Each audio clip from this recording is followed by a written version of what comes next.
NeoBehaviorism is a branch of psychology that bases its teaching on the idea that people learn their behaviors by watching others and then imitating them. It focuses more on the behavioral conditioning and cognitive processes, the prediction and control of a human behavior in which introspection and independent thinking play no essential part of teaching methods. It is a behavior that cannot be fully understood by simply in terms of observable stimuli and reactions. Neo-behaviorism introduced mediating variables into the behavior stimulus response scheme.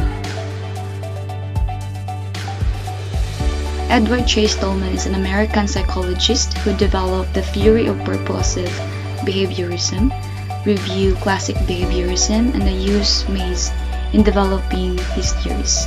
Edward Chase Tolman is the most famous for his study on behavioral psychology.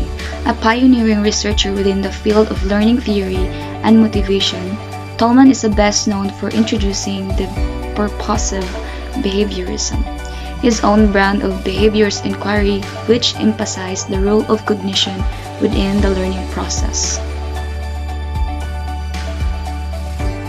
Tolman is perhaps best known for his works with rats and mazes. Tolman's work challenged the behaviorist notion that all behavior and learning is a result of the basic stimulus-response pattern.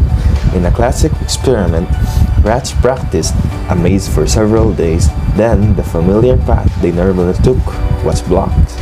According to the behaviorist view, the rats had simply formed associations about which behaviors were enforced and which were not. Instead, Tolman discovered that the rats had formed a mental map of the maze, allowing them to choose a noble path to lead them to the reward. According to Tolman, latent learning is a type of learning which is not apparent in the learner's behavior at the time of learning, but which manifests later when a suitable motivation appears. This shows that learning can occur without any reinforcement of a behavior. Example for this is a student watches a lesson about adding double-digit numbers and can later demonstrate the knowledge during an important test. Cognitive map is a mental picture or image of the layout of one's physical environment. The term was first coined by a physiologist named Edward Tolman in the 1940s.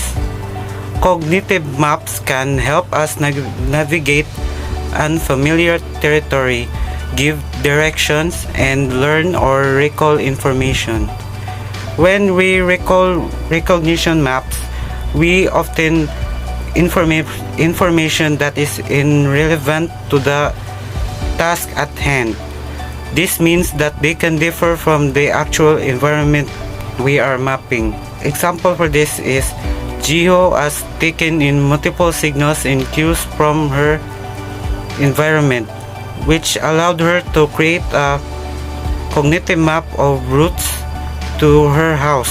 So when Eugene asked Jiho for directions to her house, Jiho was able to create a mental image of the street names, businesses, and landmarks along the way and relate that information to Eugene. Albert Bandura is an influential social cognitive psychologist who is perhaps best known for his social learning theory, the concept of self-efficacy, and his famous Bobo dolls experiments. He is a professor emeritus at Stanford University and is widely regarded as one of the greatest living psychologists. One 2002 survey ranked him as the fourth most influential psychologist of the 20th century, behind only B.F. Skinner, Sigmund Freud, and Jean Piaget. Albert Bandura is also best known for his work in the following areas: Bobo doll studies, observational learning, self-efficacy, and social learning theory. The experiment showed, as expected for Edition 1, that children who were exposed to the aggressive model were more likely to show imitative aggressive behavior themselves. The main idea of Bandura's theory of learning is that observation and modeling play a primary role in how and why people learn. Albert Bandura's theory goes beyond the perception of learning being the result of direct experience with the environment. And it is more important in the study of learning because Bandura developed social learning theory and the concept of self-efficacy, which have had enormous influence across social, cognitive, and developmental educational clinical psychology.